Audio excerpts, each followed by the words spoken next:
하나님 말씀은 데살로니가전서 4장 16절로 18절입니다. 주께서 호령과 천사장의 음성과 하나님의 나팔소리로 치니 하늘로부터 강림하시리니 그리스도 안에서 죽은 자들이 먼저 일어나고 그 후에 살아남은 자들도 그들과 함께 구름 속으로 휴거되어 공중에서 주를 만나게 하시리니 그리하여 우리는 항상 주와 함께 있으리라. 그러므로 이러한 말들로 서로 위로하라. 오늘 말씀 가지고 지상재림은 결코 없습니다. 말세에 서로 위로할 말들이란 제목으로 말씀을 나누겠습니다. 요즘 세상 돌아가는 걸 보면 점점 좋아지기는커녕 그렇지 않은 것을 우리가 느낄 수 있죠. 개인적으로나 사회적으로 또 국가적으로 전 세계적으로도 비슷한 추세로 가는 것을 볼 수 있습니다. 예수님이 재림할 시간이 되면은 어떻게 될지 우리는 성경에서 그 부분을 발견합니다. 그것이 점점 좋아지는 게 아니라 점점 나쁜 상황에 빠져들게 된다고 돼 있죠. 요한계시록 13장 7절에서는 짐승이 성도들과 싸워서 이기더라. 그러니까 성도들이 세상의 왕한테 지게 된다는 것입니다. 그렇게 돼야 주님이 오신다. 그런 것이죠. 이런 상황에서 성경이 우리에게 주는 정답은 무엇일까요? 과연 우리는 어떻게 지내야 될까? 오늘 말씀에 데살로니가전서 4장 18절에 보면 그러므로 이러한 말들로 서로 위로하라. 근데 이 위로하라는 말이요, 이 현재형 명령이에요. 현재형 명령이라는 것은 주님이 오실 때까지 하는 것입니다. 쉬지 말고 하는 거예요. 근데 여기 서로 위로하라는 말이 있죠. 그러니까 이 말씀은 무엇일까요? 우리는 서로 위로받을 수밖에 없는 그런 처지에 있다는 것입니다. 근데 어떤 말로 위로하라고요? 바로 그 앞에 있는 말들, 주님이 재림이 어떻게 될 것인지에 대해서 이런 말 가지고 위로하는 거예요. 그냥 가서 좀 조금만 지나면 좋아질 것 같으니까 그러니까 좀 참고 견디십시오. 이렇게 말하는 것이 아니라 바로 주님이 어떻게 재림하실지에 대해서 이 사실을 가지고 서로가 위로를 하라는 말입니다. 데살로니가전서 4장 16절 17절을 보면 주께서 호령과 천사장의 음성과 하나님의 나팔소리로 치니 하늘로부터 강림하시리니 그리스도 안에서 죽은 자들이 먼저 일어나고 그 후에 우리 살아남은 자들도 그들과 함께 구름 속으로 휴거되어 공중에서 주를 만나게 하시리니. 근데 우리말 번역 성경을 보면요, 공중에서 영접하게 하시리니. 그러니까 우리를 거기서 주님 받아주셔서 그때부터는 아주 아무런 일이 없는 것처럼 좋은 세상인 것처럼 이렇게 번역되어 있는데요. 그것은 원전에 보면 영접이 아니라 만나게 된다는 것입니다. 주님을 그 자리에서 만나는 거예요. 그러니까 주님을 만날 때는 어떤 모습으로 만나죠? 심판관의 모습으로 만나는 거예요. 그러니까 누구를 만날 때 그 사람이 누구냐에 따라서 우리의 자세가 다르지 않습니까? 우리가 의사를 만날 때, 우리가 재판관을 만날 때, 이게 다 친구를 만날 때, 이게 다 다르겠죠? 영접으로 번역된 17절에 보면 영접하게라 우리말로 된 것은 헬라어로 아판테시스라는 단어입니다. 아판테시스.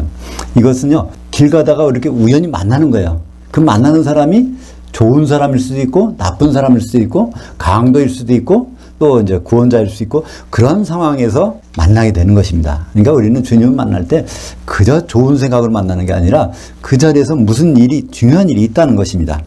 고린도후서 5장 10절에 우리가 다 반드시 한 사람도 예외 없이 그리스도의 심판대 앞에 나타나게 돼요. 바로 이것은 공중에서 주님 만나는 것은 바로 심판을 받기 위해서 만난다는 거예요.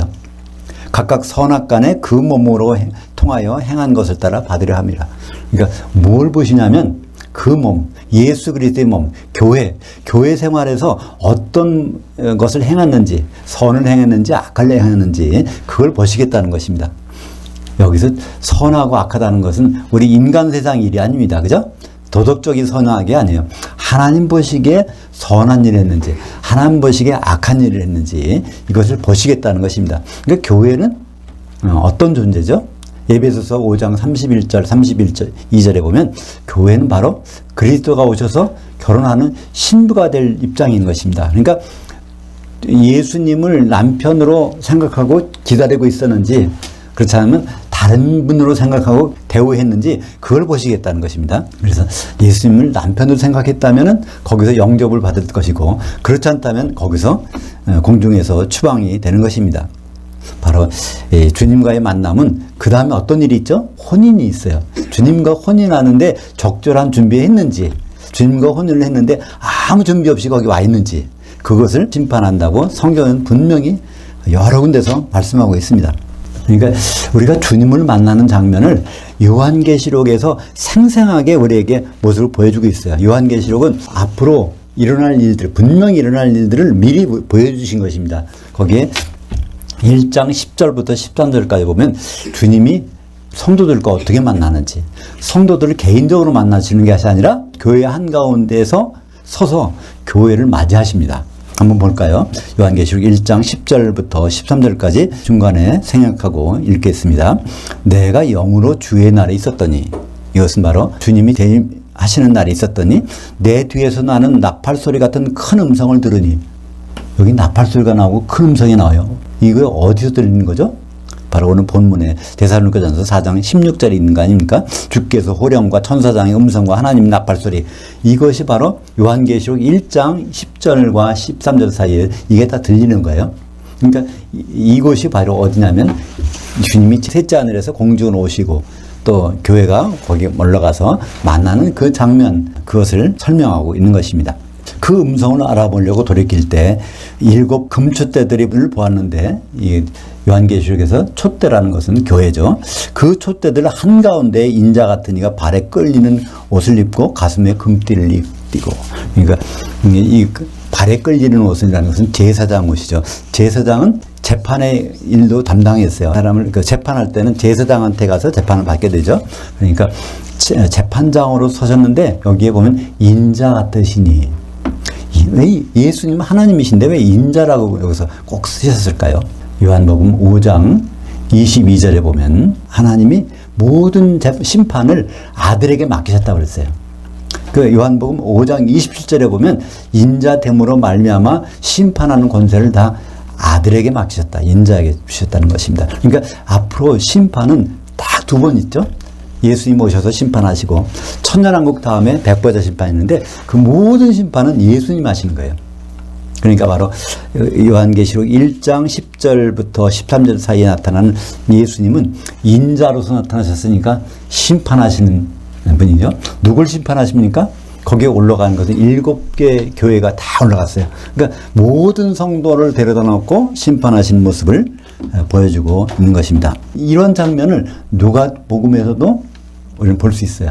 그러니까 성경의 각 곳에서 예수님과 만나는 장면을 설명하고 있는데, 특별히 누가복음 17장 34절부터 35절까지는 그곳을 다른 모습으로 설명하고 있죠.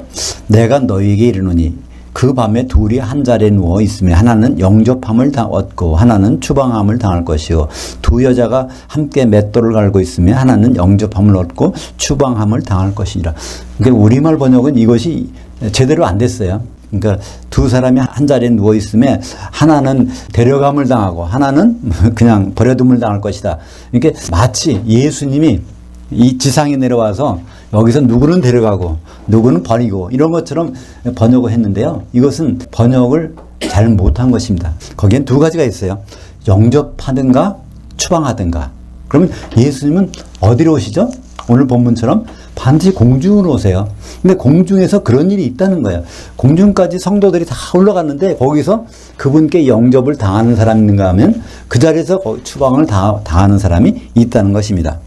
그래서 영접함이라는 단어, 영접하다는 단어는 파라람바노라는 단어입니다. 원래 람바노가 이제 받아들인다는 거예요. 파라는 옆으로. 그러니까 옆에다 받아놓는 거예요. 파라람바노는 거기까지 올라가서 옆에다 받아놓는 거. 그 다음에 그 추방함이라는 건 앞히엠이라고 그랬습니다. 아포히엠이, 아포라는 건 떼어내는 거예요. 떼어서 던져버리는 거예요. 그죠? 공중까지 다 모든 성도가 올라가는데 거기서 데려다가 옆에 세우는 사람이 있고 거기서 쫓아내는 사람이 있다는 것입니다. 그것이 두 남자가 밤에 누워서 잔다는 것입니다. 이게 무슨 뜻일까요? 두 남자가 잔다고 하는 것은 이게 예수 믿고 죽었다는 것입니다. 예수 믿었는데 주님 오실 때는 죽은 사람이에요. 그죠? 그리고 두 여자가 맷돌 간다는 것은 무엇일까요? 이건 살아서 먹고 살려고 맷돌로 가는 것 같습니다. 그죠? 그러니까 산 사람이나 죽은 사람이나 다 이제 몸이 변해서 공중으로 올라갔는데 거기에서 심판이 있다는 것을 누가복음 17장에서 세밀하게 말씀하시는 것입니다. 근데 이 말씀을 듣고 제자들이 그 자리에서 물었어요. 주님, 도대체 어디서 그런 일이 있습니까? 도대체 주님은 어디서 이런 일을 하실 것입니까? 그 말에 대한 대답이 누가복음 17장 37절입니다.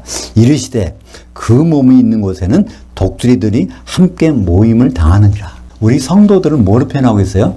독수리들로 해서 거기 다 몰아다가 이제 그 몸이 있는 곳에 바로 예수님이 계신 곳에 함께 있다는 것입니다.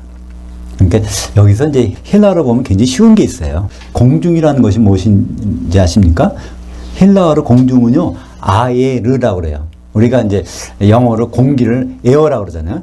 뭐 자동차 타이어에 뭐 공기가 빠지면 에어가 빠졌다 이렇게 하는데 그 에어가 아에르에서 온 말입니다. 헬라어에서 이 공중은 아에르예요. 근데 독수리가 뭔지 아십니까?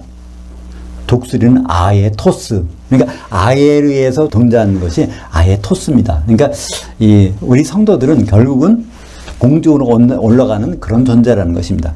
그러니까 주님은 무엇일까요? 그럼 여기서 주님은 큰 독수리. 요한계시록 12장에 보면 큰 독수리의 두 날개라는 말이 나오는데 예수님은 바로 이 공중에서 우리를 만나실 것이기 때문에 거기서는 큰 독수리로 설명하고 있는 것이죠. 이 공중에서 일어나는 일, 데살로니가전서에서는 공중에 올라간 다음에 그 다음에 다른 게 없이 주와 항상 함께 있으리라 이런 말이 되어 있는데요. 거기는 뭐가 생략되어 있을까요? 공중에 올라갔다가 심판을 받았는데 심판을 통과한 사람들이 거기 계속 있다는 것입니다. 왜냐하면 추방되는 사람들은 거기에 표시가 안 돼 있어요. 그래서 공중에 막상 올라가면 어떤 일이 벌어질까? 요한계시록 16장에는 그 자세한 내용이 되어 있습니다. 바로 7 대접의 재앙이 쏟아지는 것이 요한계시록 16장인데 그런 일이 재림 때에 일어난다는 것입니다. 그건 요한계시록 15장 1절 볼까요? 또 하늘에 크고 이상한 다른 이적을 보매 7 천사들이 7 재앙들을 가졌으니 곧 마지막 재앙이라 하나님의 진노가 이것으로 마치리로다. 그래서 요한계시를 보면 화, 전 3년 반의 화, 후 3년 반의 화, 그 다음에 주님 재림 때의 화, 세 번의 화가 있는데 그것이 세 번째 화가 공중에서 그리스도의 심판대로 나타나고 있는 것입니다. 그것을 좀 더 세밀하게 말하고 있는 것이 요한계시록 16장인데요. 7 천사들이 7 대접을 쏟는 장면이 16장에 있습니다. 1절을 볼까요? 요한계시록 16장 1절에 보면 또 내가 들으니 성전에서 큰 음성이 나서 그 7 천사들에게 말하되 너희는 가서 그 하나님의 진노, 그러니까 심판이죠. 7 대접들을 그 땅에 쏟으라. 그러니까 뭐를 심판하는 거예요? 그 땅을 심판하는 것입니다. 그 땅. 그러니까 요한계시록에서 그 땅이 무엇인지를 이해하지 못하면 이것이 지상에 여기다가 진노하시나? 이렇게 착각할 수가 있어요. 그래서 요한계시록은 항상 어떤 말씀이 나오기 전에 거기에 대한 설명이 먼저 나옵니다. 그러니까 과연 요한계시록에서 땅은 무엇일까? 요한계시록 1장 5절에 보면 예수님을 그 땅의 왕들의 머리가 되신 예수 그리스도라고 그랬어요. 예수님이 그 머리가 되시는데 예수님은 골로새서 1장 18절에 보면 교회의 머리가 되신다고요. 그러니까 요한계시록에서 땅은 교회를 말씀하고 있습니다. 교회.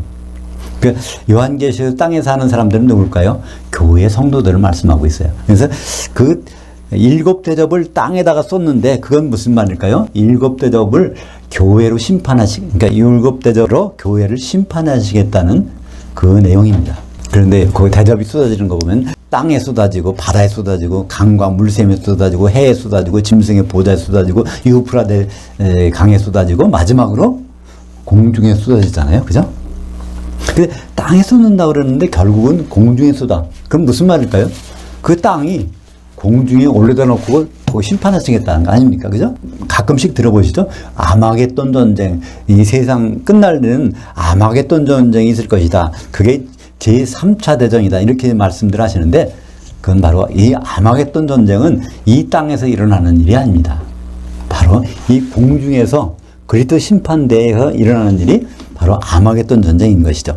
그 아마겟돈이란 뜻이요. 히브리어 하르 무기또라는 말에서 온 거예요. 하르는 산, 무기또는 집회.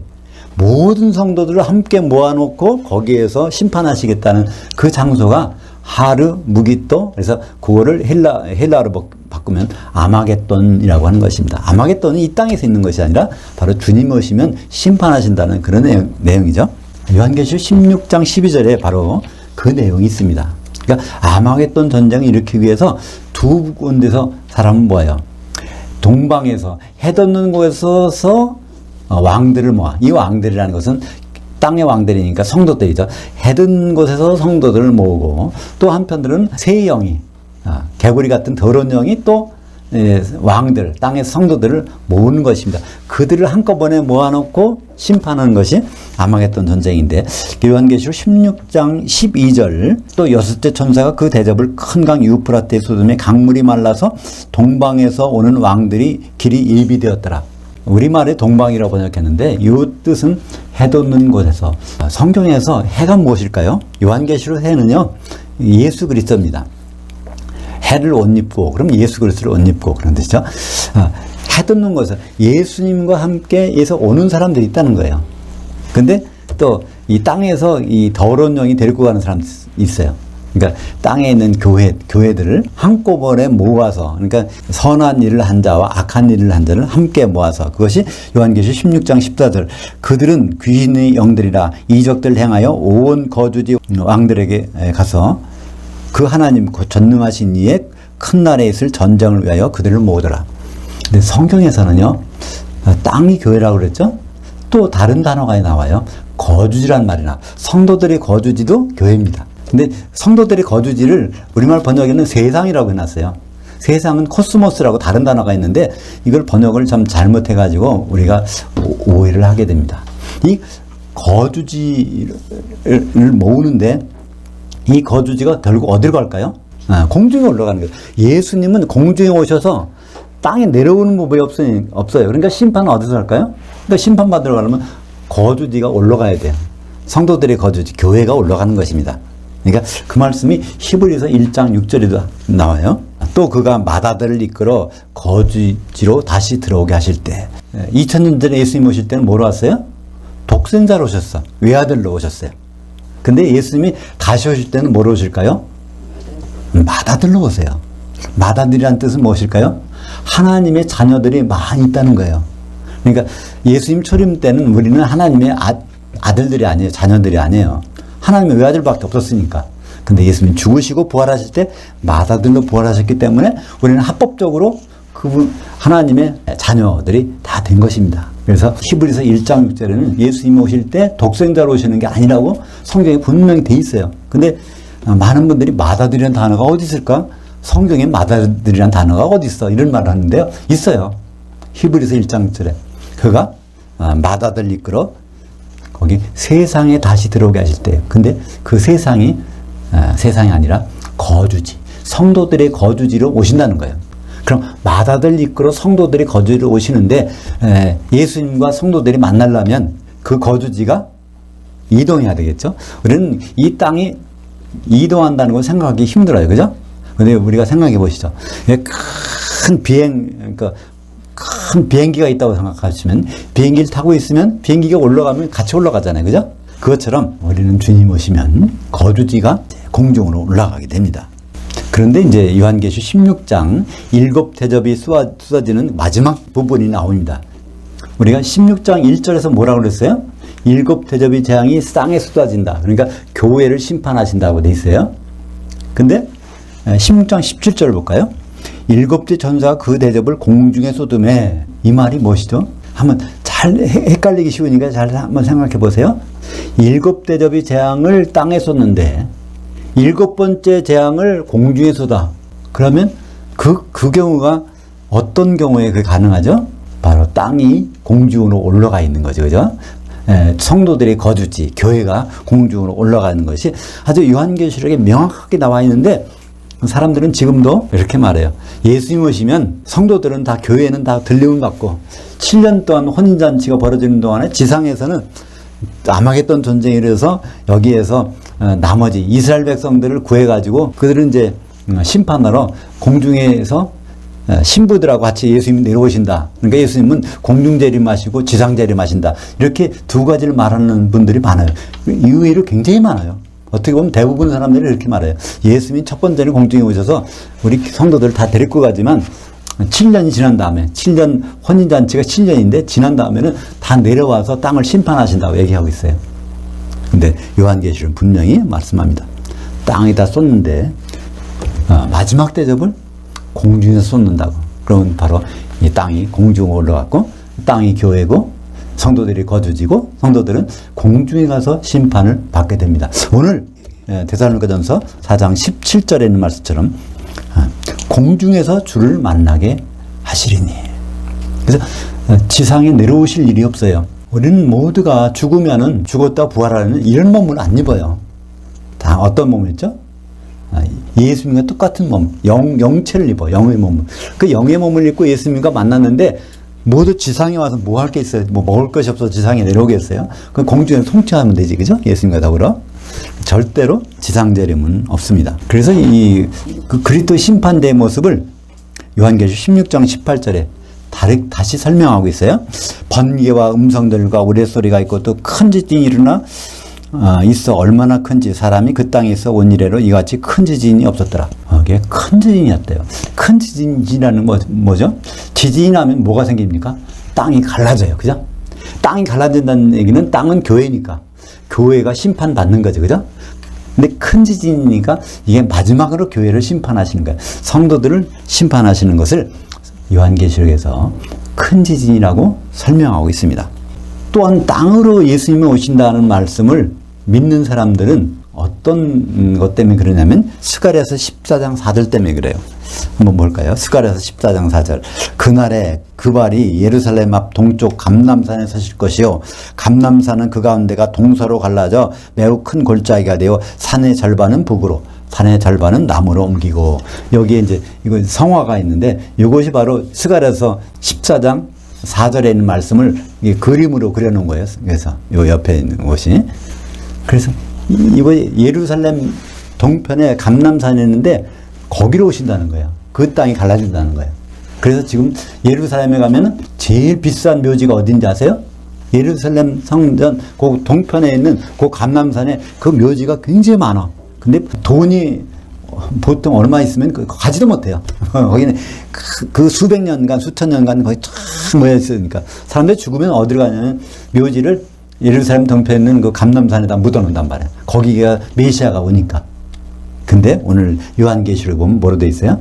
그 땅이 공중에 올라가서 갈라지니까 바로 이것은 스가랴서 14장에 나오는 말씀은 그것은 앞으로 있을 일을 그림으로 나타내는 것입니다. 예수님은 절대로 지상에 안 오십니다. 대신 땅이 올라가서 심판을 받는 거죠. 그러니까 감람산이 무슨 뜻일까요? 요한계시록에서 감람유는, 그러니까 올리브유는 그 기름이잖아요. 그건 성령이 충만한 성도들을 가리킵니다. 감람유는 성도들. 감람나무는 무엇일까요? 성도들이 열리는 나무니까 그건 교회. 또 감람산은 무엇일까요? 감람산은 교회들이 모여 있는 것. 모든 교회. 예루살렘 동편 감람산이라는 것은 모든 교회가 모여서, 그러니까 7개의 교회가, 7촛대가 예수님 앞에 와서 심판을 받는 그 모습을 스가랴서 14장 4절은 우리에게 말씀해주고 있는 것입니다. 그래서 우리는 그리스도의 심판되는 성경에서 여러 부분 나와 있어요.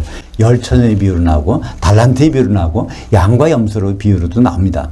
예수님이 그렇게 심판하시겠다는 거예요. 요한계시록 마태복음 25장 31절 33절까지 보겠습니다. 인자가 자기 영광으로 모든 천사들과 함께 올 때 자기 영광의 보좌에 앉으리니 그리스도의 심판대에 앉으리니 모든 민족을 예수 믿는 모든 사람, 전 세계 모든 기독교인들을 그 앞에 모으고 각각 구분하기를 목자가 새끼 염소들 중에서 장성한 양들을 구분하는 것 같이 하여 양들은 그 오른편에 염소들은 그 왼편에 두리라.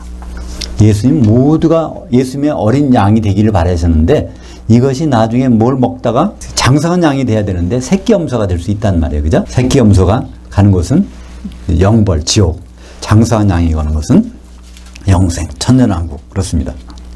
근데 그 심판 기준을 예수님 우리가 만나서, 지금 우리가 오늘 주제가 예수님 만나는 거 아닙니까? 우리는 공중에 가서 어쨌든 예수님 만나게 돼요.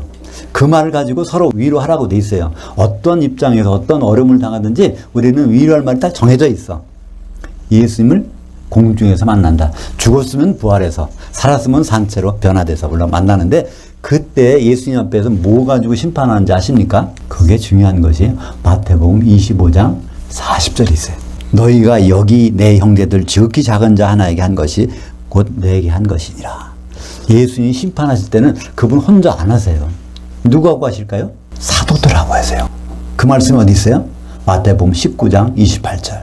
인자가 자기 영광으로 올 때 나를 따르던 너희도 12보좌에 앉아서 12지파를 심판하리라. 그러니까 예수님이 사도들이 같이 심판하는데 바로 이 사도들에게 잘 대우했으면은 거기서 장성한 양이고, 잘못 대우했으면 새끼 염소고, 사도들에게 잘 대하면 혼잔치 들어가고 많잖아요. 사도들을 잘못 대우하면 거기서 쫓겨난다는 거예요. 지옥으로. 근데 그 사도들이 뭘까요? 사도들이 바로 중매쟁이입니다. 그 말이 어디 있죠? 고린도후서 11장 2절. 내가 사도 바울이 사도로서 말하는 거예요. 너희를 성도들을 정결한 한 처녀로 한 남편인 그리스도께 드리려고 중매했음이로다. 그러니까 우리 성도들은 그러니까 한 몸이 되면 결국 예수님과 혼인하는 자리에 가야 되는 것입니다. 그것은 누가요? 중매했어요? 사도들이. 뭐로 중매했을까요? 사도들의 말로. 사도들의 말이 어디 있죠? 바로 이 신약 성경인 것입니다. 신약 성경을 마태복음 1장 1절부터 요한계시록 22장 21절까지 이것을 보셔야 되는 이유가 있어요. 지극히 작은 자 하나에게 한 것이 바로 내게 한 것이라. 예수님을 대우하고 싶으십니까? 예수님을 잘 대접하고 싶으세요? 하는 방법이 있습니다. 그건 마태복음 1장 1절부터 요한계시록 끝장까지 마지막 절까지 이걸 한번 읽어보세요. 이것이 바로 예수님이 우리와 결혼하신다는 내용입니다. 주님이 지상에 재림하신다는 오해. 이것은 우리가 주님을 만날 때 그냥 이런 몸 가지고 만난다고 생각하기 때문에요. 우리는 이런 몸으로 만나는 것이 아니라 다 변화돼서 만납니다. 우리 쉬운 예로 누에를 보세요. 누에가 꼬치 속에 들어갔다가 누에로 나옵니까? 그건 나방이로 나비로 나오잖아요. 우리는 나방이 상태에서, 우리는 독수리 상태에서 예수님 만나는 것입니다. 왜냐하면 예수님이 큰 독수리가 되셨기 때문에 우리들 그렇게 만나는 거예요. 그러니까 우리가 이런 몸으로 만나는 것이 아니라 영의 몸으로 만나기 때문에 예수님이 지상에 내려오지 않고, 우리도 마찬가지입니다. 지상에 내려올 일은 없습니다. 그래서 우리가 서로 위로할 만들은 어떻게 돼요? 공중에서 주님 만날 생각을 하면서 그게 위로가 된다는 것입니다. 그게 위로가 안 된다면 왜 그 말로 위로하라고 했겠어요? 데살로니가전서 4장 18절. 그러므로 이런 말들로 항상 끊임없이 서로 위로하라. 그러니까 위로를 하라는 얘기는 서로 위로하라고 돼 있어요. 그러면 우리가 위로를 받아야 됩니다. 누구한테? 성도들한테. 그러니까 우리는 서로 위로하고 위로를 받고 있습니까? 고린도전서 15장 51절 2절. 우리가 어떤 몸이 되는지, 마지막 나팔에 우리가 순식간에 호련히 다 변화되리니 나팔 소리가 나면 죽은 자들이 썩지 않을 것으로 다시 살아나고 우리도 변화되리라. 그냥 애벌레로 있는 게 아니라는 거예요. 그것이 바로 날개가 달려서 날아다니는 그런 모습으로 우리도 변한다는 것입니다. 그런 모습을 상상해 보세요. 그럼 우리가 비록 육신이 아프고 또 사업이 잘 안 되고 그런 것은 애벌레 시절에 뽕잎을 먹는데 뽕잎, 이거 먹을 게 없어? 이런 게 아니라는 거야. 다른 나비의 세계에서 느끼는 것이 분명히 있다는 것이 우리 이 세상을 살아가는데 큰 위로가 된다는 말씀입니다. 세상이 점점 어려져도 우리는 시간이 가고 있다. 주님을 만나는 시간이 다가오고 있다는 것. 그 자체가 위로가 되는 것입니다. 지상 재림은 결코 없습니다. 우리는 공중에서 주님을 만납니다. 예수님의 재림이 우리에게 위로가 되는 것은요, 그분을 만나서 혼자한테 영접될 때 위로받는 것입니다. 그죠? 그분을 만나서 영접되지 않는다면 그건 아주 위로 대신에 저주가 됩니다. 그러니까 데살로니가 교회에 이런 말씀을 주셨는데 여기에 왜 심판이 없을까요? 데살로니가전서 5장 19절에 보면요, 너희는 성령을 소멸하지 말라고 되어 있습니다. 그렇다는 얘기는 데살로니가 교회는요, 성령이 충만한 상태, 서로 사랑하는 상태니까 그래서 없는 것이지 그냥 모든 사람이 공중만 올라오면 끝난다는 뜻이 아닙니다. 그러니까 우리가 데살로니가 교회의 모습을 보면서 우리가 항상 기름을 준비해야 되겠다는 생각이 들게 되는 것입니다. 영생과 영벌은 공중에 올라가서 결정이 됩니다. 만약에 성령이 소멸된다면 미련한 다섯천들 꼴이 나고 마는 것입니다. 그러나 우리가 기름이 준비되었다면 마태복음 25장 10절에 신랑이 오매 준비했던 자들은 혼인 만찬에 들어가고 우리가 그 자리에 들어가야 되지 않겠습니까? 그러니까 그 자리에 가는지 못 가는지는 우리가 성령의 기름을 준비하는지 안 했는지, 그러니까 신약 성경에 있는 이 말씀을 따랐는지 무시했는지, 그것으로 우리의 운명은 결정이 될 것입니다. 기도하겠습니다. 하나님 아버지 감사합니다. 오늘 이 시대를 살아가는 위로의 말씀을 우리에게 주시면 감사합니다. 이러한 말들로 서로 위로하라고 하셨는데 주님이 공중으로 오시고 우리가 거기에 올라가서 주님과 함께 지내는 그 시간을 생각하며 이 험한 세상을 잘 감당할 수 있도록 인도하여 주시옵소서. 예수님 이름으로 기도합니다. 아멘.